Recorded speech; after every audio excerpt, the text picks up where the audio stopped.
On October 31, 1941, Bakhmut was occupied by Nazi troops. Repressions of civilians, searches, violence and executions began in the city. 2 years later, when the Nazis were driven out of Bakhmut, it became known that the total number of victims during the occupation was more than 14,000 people, including about 3,000 Jewish men, children and women whose bodies were found bricked up in the alabaster mine. Svetlana Kravchenko's family managed to save 2 Jewish boys.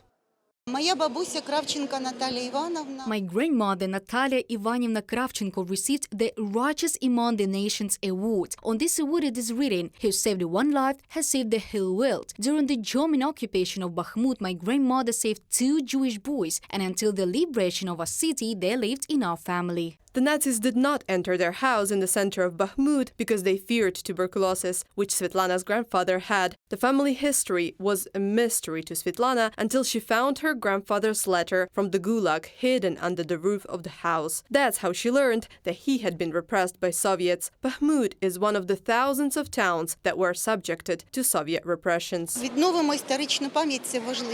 is important to tell that in our city park under the dance floor there is a burial ground of 1936-1938. The thousands of people were shot back then. We had 3 NKVD prisons in the city itself. It is worth telling that these are not burials of those shot by the Nazi invaders, as we used to say, but the burials that took place in the year of 1937 as a result of repression by the Soviet authorities. Today, Russia continues using the strategy of the Soviet Union. Historians speak of 2 genocides that Bakhmut experienced. That is exactly what it looks like. Shootings. Back then, the Nazis exterminated 3,000 people, bricked up alive. Most of them were Jews. The same sin is being done to Ukrainians now. It is genocide. It is the same sin. If you are a Jew, you will be exterminated.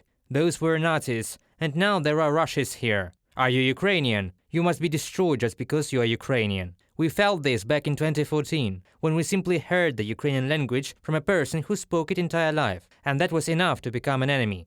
The history of Bakhmut is now being reinterpreted in art. Every photo, video, document and installation is a record of the crimes of Russians. In 2021, before the full-scale invasion, we were making a film. I was working there as a main artist. Just about 2014, the end of the Maidan, the beginning of the war, and I was talking a lot with the military while doing expositions. I haven't been to Bakhmut once, but this project of mine, it is about shared memory. Bakhmut is the image of such stories. We have many towns where this tragedy took place, where the Soviet government, now the Russian government, has taken over our traditions and destroyed our memories. But there are people in Bakhmut who remember and do their best to preserve traditions and historical memory. I took out a collection of old clothes that were worn in the Donetsk region, and in general my collection had folk clothes, rushniki, paintings, unfortunately not all of them. That was my hobby, collecting. A lot of it was from my family's heritage. Bakhmut is a Ukrainian city. I have family pictures of my father, his brothers in embroidered vyshivankas. This is the 1950s. Embroidered vyshivanka in Soviet times, it's not just a decoration, it's a possession. Svetlana left the town after the beginning of the full-scale Russian invasion. Now Bakhmut is practically destroyed by the Russian military. However, Svetlana is confident that she will be able to return home. My house is in the city center. The center is occupied. It's in a park area. I don't have any pictures. The military guys I know said there are 2 walls left, but it's not like I can know that for sure. We'll definitely come back. The occupiers are leaving scorched earth behind. I was told that they are even removing headstones from a cemetery so that they can use them later, I guess. So our city will be cleansed. What else can I say? Svetlana has a goal, after returning to Bakhmut, to create a museum where everyone will be able to see her collection of antique items related to the history of her region. Reported by Anastasia Tarnavska, Angelika Brushnevska, UATV News.